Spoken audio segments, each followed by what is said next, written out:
여러분은 명동 거리에서 예수 천국 불신 지옥을 외치며 전도하시는 분을 본 적이 있으신가요?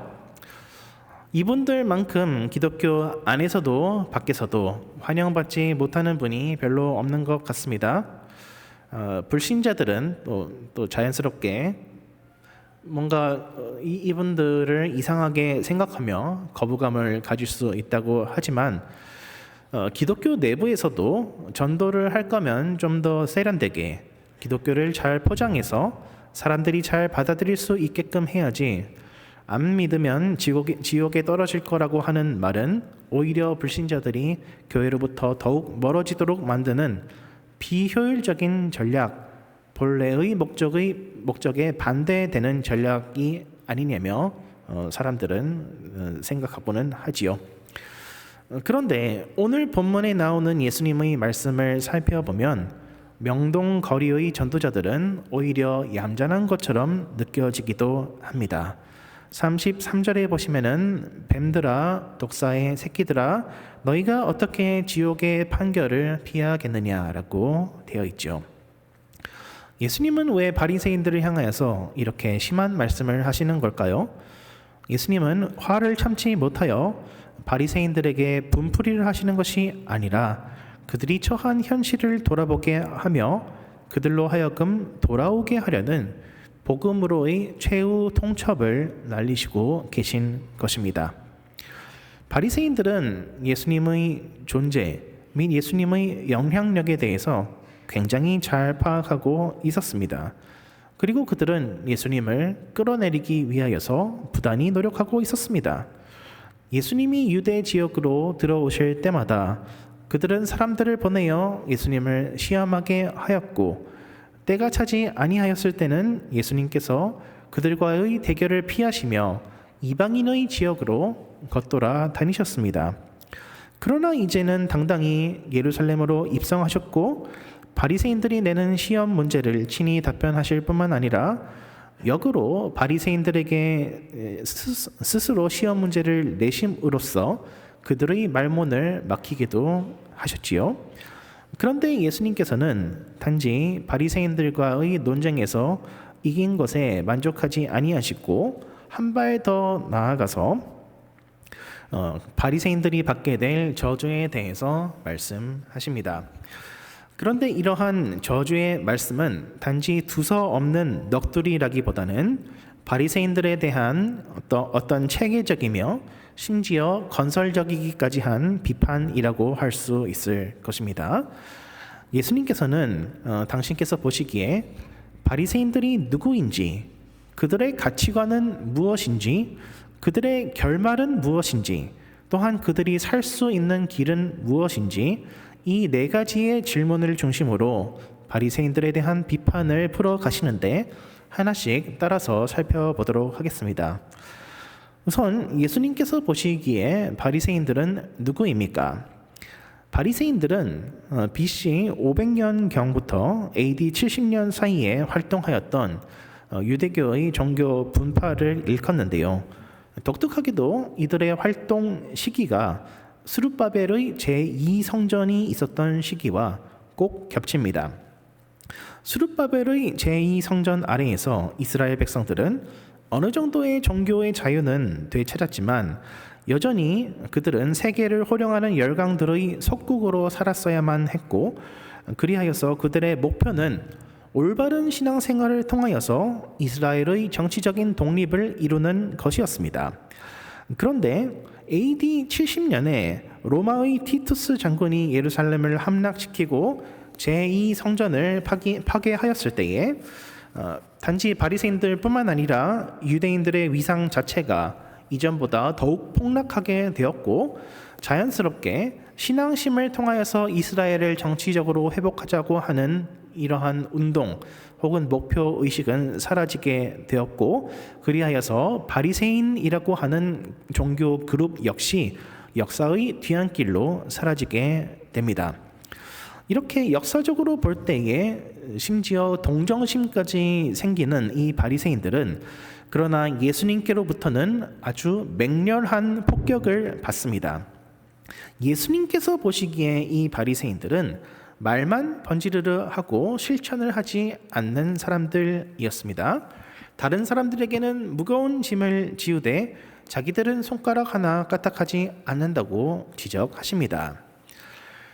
바리새인들의 가치관에 있어서 가장 중요한 것은 상대주의적인 가치관이었습니다.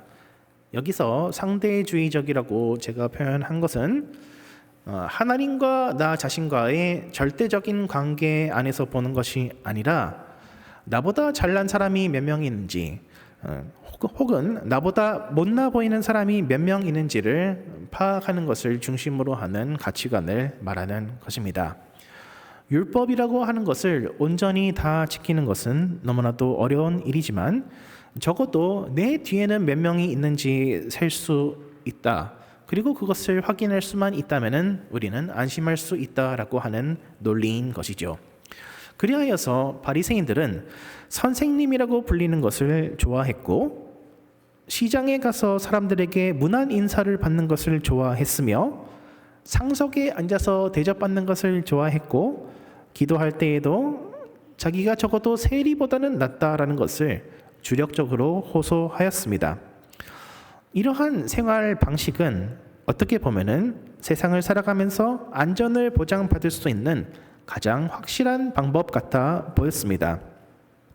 역사적으로 이스라엘 민족은 오랜 시간 동안 할례받지 않은 이방 민족들에게 유린당해 왔습니다. 유대 민족은 그러나 성경 말씀을 연구하고 성경 말씀을 필사하며 그것의 순수성을 지켜오며 그 말씀의 정신대로 살아가려고 노력하면서 지내는데 하나님의 말씀도 모르고 전혀 하나님을 경외함도 없는 저 이방인들이 오히려 그들의 위에 군림하고 있는 것이지요. 이제 바리새인들의 입장에서는 그래도 우리는 하나님의 말씀을 존중한다. 도덕적으로 봤을 때 상대적으로 우리가 이방인들보다 훨씬 더 우위에 있다라는 것을 기반으로 하여서 이제 곧 있으면은 하나님께서 이스라엘이라는 국가를 정치적으로 회복시켜 주실 것이 너무나도 당연하게 여겨졌고 그리하여서 하나님께서 이스라엘을 축복해 주시지 않는다라고 하는 것은 이상한 일처럼 여겨지게 되었죠. 그런데 이런 논리에서 한 가지 그들이 간과하고 있었던 것은 바로 이스라엘이 멸망했던 이유였습니다. 이스라엘이 멸망했던 이유는 이스라엘 백성들이 타 민족과 비교했을 때에 상대적으로 율법을 잘 지키지 못했기 때문이 아니라 오로지 그들 자신과 하나님과의 관계에 입각해서 그들이 율법을 지키지 아니하였으며 더 나아가서 그들이 오히려 앞장서서 이방 민족들의 우상을 자기의 나라와 자기의 예배 시스템에 도입했기 때문이었습니다. 그리하여서 예수님께서도 지적하시기를 바리새인들이 스스로 만일 자기들이 조상들의 시기에 살았다고 한다면은 적어도 선지자들을 죽게 놔두도록 하지는 않았을 것이라고 하는 그 고백이야말로 자기 자신들이 저 선지자들을 죽인 자들의 후손이라는 것을 증명하는 꼴이며 그러므로 그들은 스스로 조상들의 죄에 참여한 것이나 마찬가지라고 예수님은 지적하고 계시지요. 우리가 상대주의적인 가치관을 가지고 살아갈 때에 어떻게 보면은 눈에 보이는 목표, 실천 가능한 목표를 세운다는 점에서 우리의 생활이 더 나아질 수 있을 것이라고 우리는 기대하지만 결과적으로는 더욱더 세속적인 생활을 하게 된다라고 예수님께서는 말씀하고 계십니다. 당시 바리새인들은 성전을 걸고 맹세를 하면은 지킬 필요가 없지만 성전의 금을 걸고 맹세하면 지켜야 한다라고 주장했고 또 제단을 걸고 맹세하면 지킬 필요가 없지만 제단의 예물을 걸고 맹세하면 반드시 지켜야 한다라고 주장했습니다. 이게 무슨 황당한 일인가 싶지만 사실 이것은 오늘날 우리가 너무나도 일상적으로 저지르는 일들입니다. 우리는 하나님과의 관계에 있어서 지켜야 할 것들은 너무나도 쉽게 깨트려 버리지만 교회에서 돈 쓰는 일에 있어서 어떤 절차적인 하자나 부당함이 발견되면은 이를 악물고 저항합니다. 또한 성찬이나 세례를 주는 것에 있어서 원리 원칙이 지켜지지 않는 것에 대해서는 침묵하지만 친교 시간에 남은 음식을 누구에게 나누어 줄 것인지 문제에 대해서는 노발대발하기 때문이죠. 그 이유가 무엇인지 한번 생각해 봤으면 좋겠습니다. 하나님을 생각했을 때 하나님께서는 나를 무조건적으로 용서해 줄 수밖에 없는 분이라고 우리가 어떤 베이스로 깔고 가니까 하나님 앞에서는 우리가 막무가내로 행동해도 된다라고 생각하는 한편 교회 공동체 내에서 나의 정치적인 입지가 좁아지는 것은 절대로 묵과할 수 없기 때문이 아니겠습니까? 그런데 그러한 생활의 모습들이 과연 경건한 것이라고 할 수 있겠습니까? 그냥 세상 사람들이 살아가는 모습을 교회에 그대로 옮겨온 것이라고 할 수 있지 않겠습니까? 이처럼 상대주의적인 가치관을 가지고 살아갈 때에 결국에는 서로를 지배하고 압제하게 될 뿐입니다.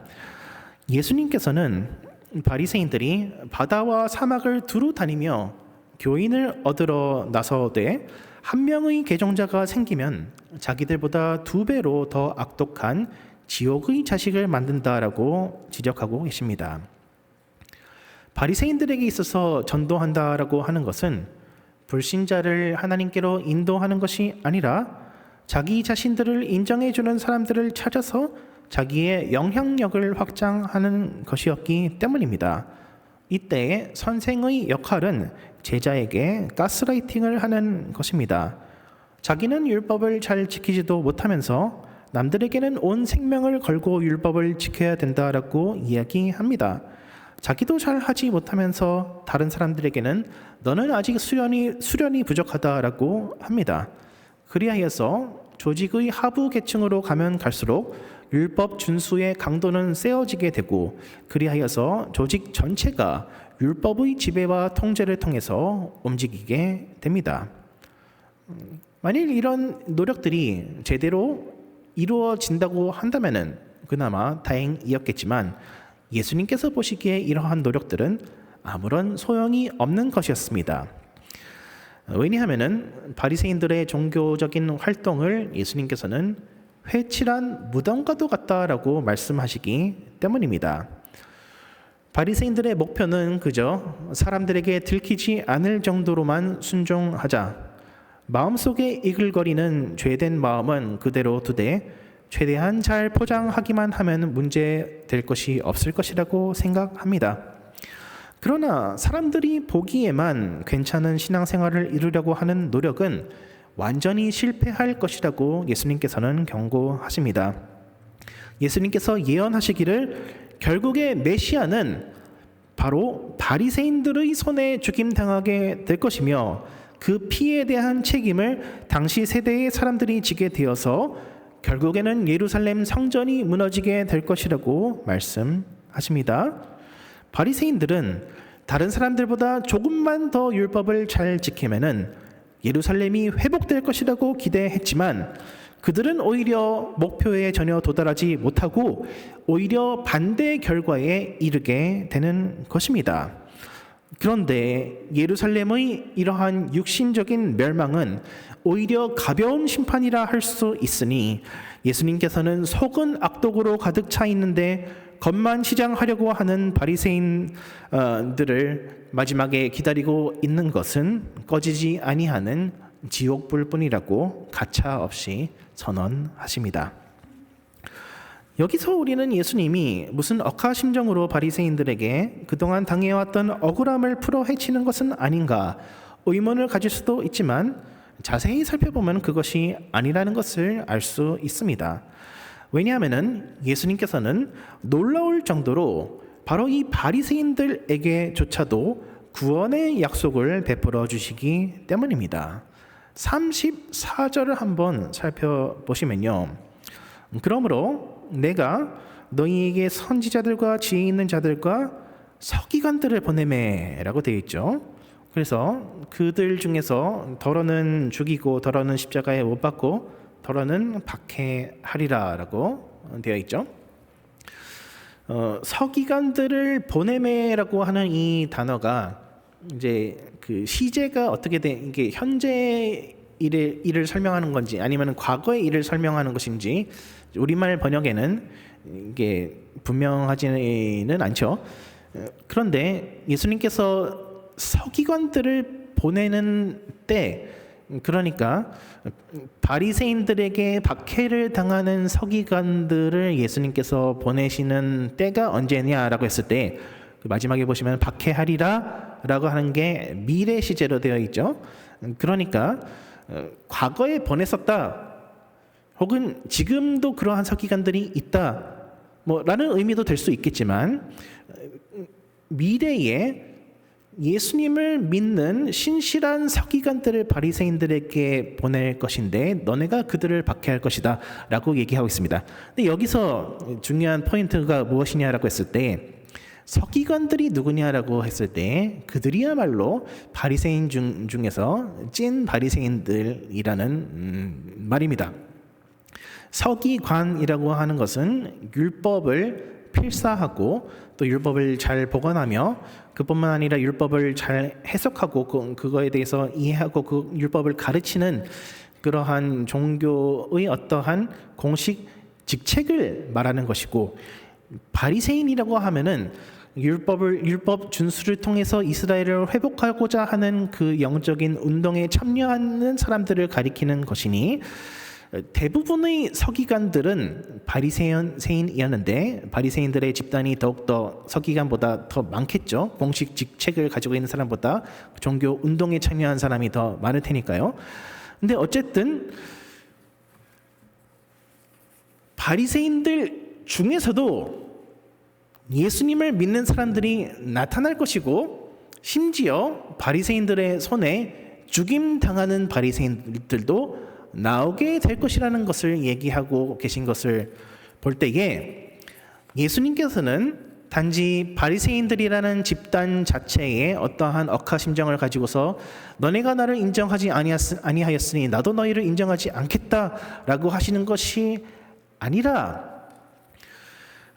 그들의 현 상황을 정확하게 진단하며 또한 그들이 살 수 있는 길을 제시하기 위해서 이 말씀을 하시는 것이라는 점을 살펴볼 수 있는 것입니다. 바리새인들을 향한 예수님의 마음은 마치 암탉의 심정과도 같다라고 말씀하시죠. 암탉이 새끼들을 자기 날개 아래 거두려고 하지만 너희가 거부하지 아니하였느냐. 즉 바리새인들을 향한 예수님의 마음은 여전히 그들을 품어 안아주기를 원하는 마음이라는 것을 얘기하고 계시며, 더 나아가서 39절을 보시면은 내가 너희에게 이르노니 이제부터 너희는 찬송하리로다 주의 이름으로 오시는 이여 할 때까지 나를 보지 못하리라 하시니라. 어떻게 보면은 이제부터 너희를 절대로 상대도 하지 않을 것이다, 너희랑 절대로 대화도 섞지 않을 것이다 라고 하는 말 같기도 합니다. 그리고 실제로 마태복음에서 더 이상 예수님은 바리새인들과 직접 대면하시지 아니하시며 그들과 대화를 섞지도 아니하시며 그들에 대한 언급조차 하지 않으십니다. 그러나 반대로 예수님께서 이 말씀을 하신 것은 너희가 아무리 지옥 불에 떨어지기에 합당한 바리새인이라고 할지라도 만일 너희가 호산나 다윗의 자손이시여 주의 이름으로 오시는 이시여 당신께서 복되십니다라고 고백할 수만 있다면 그때에는 내가 반드시 너희에게 나타나 주겠다라고 약속을 해주시는 것 또한 포함되어 있는 것입니다. 바리새인들이 착각했던 것은 인간의 편에서 하나님을 조작할 수 있다라고 하는 것이었습니다.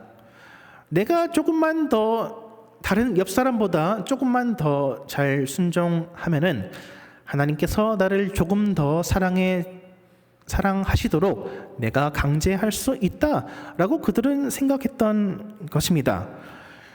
그러나 하나님께서는 우리 모두를 사랑하시되 항상 최대치로 사랑하여 주십니다. 그러므로 인간의 편에서 하나님이 우리를 더욱더 사랑하시게 만들 수 있도록 하기 위해서 할 수 있는 일은 아무것도 없다라고 하는 것입니다.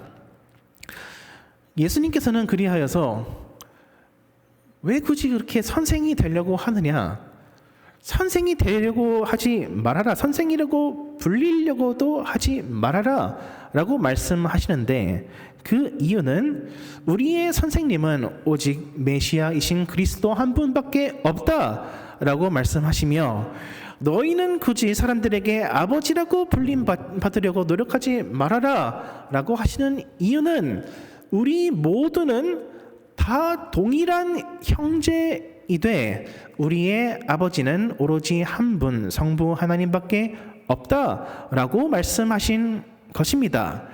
여기에서 예수님께서는 하나님 당신께서 절대로 사람을 외모로 취하시지 않는다라는 점을 가르치고 계신데, 여기서 하나님이 외모로 사람을 취하시지 않는다라고 하는 것은 하나님이 무슨 잘생긴 사람만 좋아하고 예쁜 사람만 좋아한다는 뜻이 아니라, 하나님께서는 아무 이유 없이 당신께서 사랑하실 사람을 골라 선택하시고 영원토록 그 사람을 사랑하시되 끝까지 동일하게 책임을 지고 사랑하여 주신다.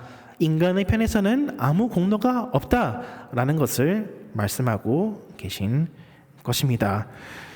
그러므로 예수님께서 이처럼 외모를 취하시지 아니하며 사람을 사랑하여 주신다고 할진데, 그렇다면은 아무리 지옥불에 떨어져야 마땅한 바리새인이라고 할지라도 하나님의 입장에서는 사랑하지 않을 이유가 전혀 없다는 것을 의미하기도 하는 것이지요.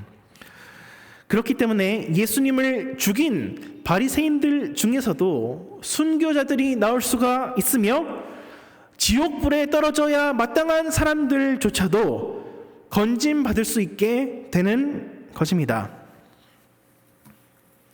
여러분은 오늘 바리새인들을 향한 예수님의 이 비판의 말씀, 저주의 말씀을 보실 때에 어떠한 생각이 드십니까? 한편으로는 우리는 바리새인들이 한심하다라고 생각할 수도 있습니다.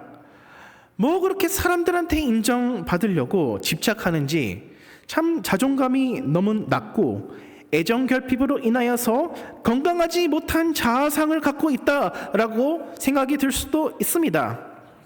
그러나 우리의 모습과 바리새인들의 모습을 비교함으로써 우리가 상대적인 우월감을 느끼고 기뻐하는 사고방식은, 그 사고방식이야말로 다름 아닌 바리새인들의 사고방식이었다는 사실을 기억할 필요가 있습니다.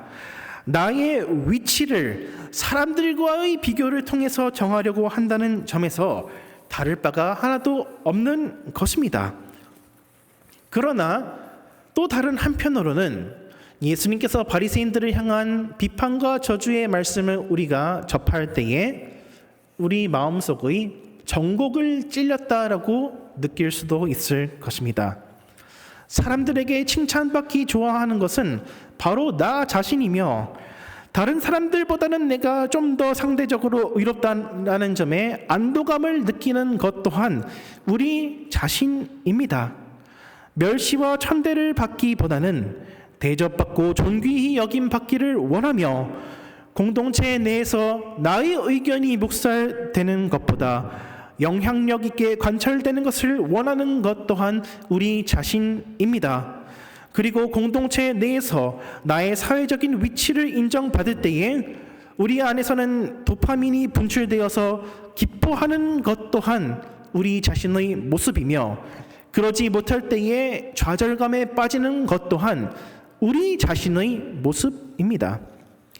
겉으로 드러나는 행동이라도 바로잡지 않으면은 우리는 사회에서 매장당할까봐 신경은 쓰지만, 그러한 노력들이 우리의 마음속의 악한 생각들과 욕망들을 전혀 바로잡는 데에 도움이 되지 않는다라는 것을 스스로도 너무나 잘 아는 것 또한 우리 자신입니다. 그리하여서 회칠한 무덤과 독사의 자식은 바리새인들을 향한 표현이 아니라 우리 자신을 향한 표현이라는 것 또한 우리 스스로도 너무나 잘 알고 있습니다. 우리에게는 우리의 마음을 깨끗하게 만들 능력이 없으며 바리새인들에게 예약된 지옥불이 곧 우리를 위해서도 예비되어 있음을 우리는 스스로 직감합니다. 우리가 만약 예수님의 시대에 살았다고 한다면은 예수님을 십자가에 못 박지 않았을 것이라고 믿고 싶지만, 사실상 바리새인들의 손에 묻은 그 피가 우리의 손에도 묻어 있음을 우리는 고백할 수밖에 없습니다. 그러나 그렇기 때문에 오히려 우리는 더욱더 감사할 수 있습니다. 이뻐해 줄 만한 구석이 전혀 없는 바리새인이라고 할지라도 하나님께서는 용납하여 주시고 끝까지 복음으로 초청하여 주셨다고 한다면, 지옥불에 타 들어가야 마땅한 인간들이라고 하더라도 오직 당신의 은혜로 구원하여 주신다면, 바리새인들과 동일한 범죄에 참여하는 우리라고 할지라도 그저 호산나 주의 이름으로 오시는 이시여 이제 우리를 구원하소서라고 요청하기만 한다면 아무런 조건 없이 우리의 모든 죄를 용서하여 주시고 우리를 하나님 아버지의 자녀와 후사로 삼아주시며 영원히 흔들리지 않는 천국의 복락으로 인도하여 주시니 이것이야말로 얼마나 감사한 일이라 할 수 있겠습니까? 그러므로 바리새인들을 향한 예수님의 저주의 말씀이 깊어지고 명확하여 질수록 우리의 죄성과 자격 없음이 더욱 밝히 드러나게 되고, 더 나아가서 그것을 능가하는 하나님의 은혜와 사랑이 더욱 확실하게 깨달아지니 어찌하여서 예수 천당 불신지옥이라는 그 말씀이 영화 속에서나 등장하는 흉악범들의 겁박과 동일하다고 할 수 있겠습니까? 예수님의 용서를 체험한 사람은 이처럼 지옥의 메시지가 더욱 강렬하게 선포되면 될수록 더욱더 큰 은혜를 경험하게 됩니다.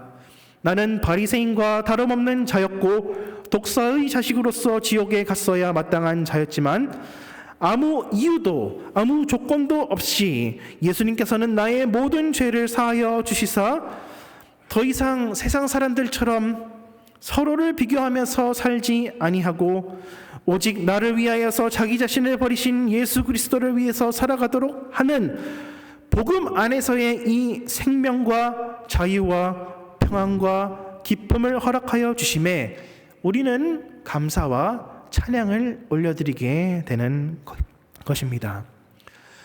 그런 점에서 어거스틴은 오 복되도다 나의 죄여 라고 고백할 수 있었으니, 비록 죄는 나의 더러움을 드러내지만 그것이 하나님의 은혜를 더욱더 빛나게 해주기 때문입니다.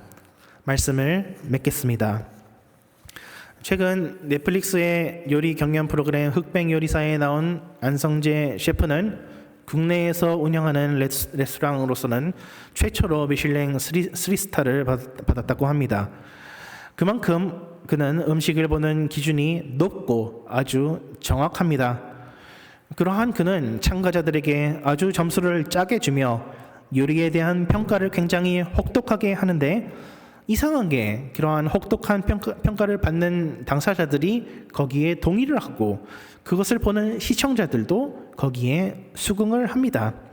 생각해 보면은 국내 최고 권위자에게서 내 요리를 평가받는다고 하는 것은 오히려 참가자들에게 큰 영광이라 할 수 있을 것입니다. 예수, 천당, 불신, 지옥.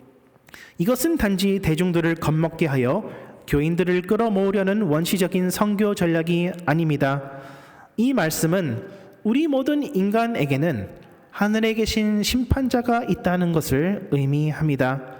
아무리 인간들끼리 서로 비교하며 질투감을 느끼거나 우월감을 느낀다고 하더라도 그것은 전혀 하늘에 계신 심사위원의 기준과 상관없는 것일 수 있습니다. 그러나 이것만큼 우리에게 확실한 소망과 위안을 주는 말씀은 없을 것입니다. 예수, 천당, 불신, 지옥. 이 말씀 앞에서 우리는 신 앞에 선 단독자가 될 수 있습니다. 사회 내에서 나의 위치를 자꾸 확인하려고 하는 것은 아무런 의미도 소용도 없습니다. 결국에 중요한 것은 내가 하나님 앞에 섰을 때에 그 모습이 바로 나의 진정한 본 모습이라고 하는 것입니다. 하나님 앞에 단독자로 섰을 때에 우리를 향한 하나님의 판결문은 예수 그리스도의 십자가입니다. 우리 모두는 십자가 안에서 지옥의 형벌을 받아 마땅한 자들이었으나 예수 그리스도의 십자가 때문에 오히려 구원과 생명을 받아 누리게 되었습니다. 예수, 천당, 불신, 지옥. 이 말씀이 우리에게 흔들리지 아니하는 소망이 되시기를 주님의 이름으로 축원드립니다. 기도하시겠습니다. 살아계신 하나님 아버지, 우리로 하여금 우리가 당했어야 하는 지옥의 그 고통이 무엇인지 더욱더 생생하게 깨닫게 하여 주시옵소서. 나아가서 우리가 전심으로 마음을 다하여서 하나님을 따르지 아니할 때에 우리의 삶에 나타나는 결과들이 또한 그러한 지옥불과 같다라는 것을 날마다 기억하게 하여 주시옵소서. 그러나 그 지옥불의 열기를 뚫고 나오는 예수 그리스도의 십자가 사랑이 우리를 날마다 붙잡고 계시다는 것을 고백하게 하여 주시옵소서. 그리하여서 흔들리지 아니하는 하나님의 사랑 가운데에 날마다 거할 때 우리의 입술에 늘 찬양과 감사가 넘쳐나게 하여 주시옵소서. 감사드리며 예수 그리스도 이름으로 기도드리옵나이다.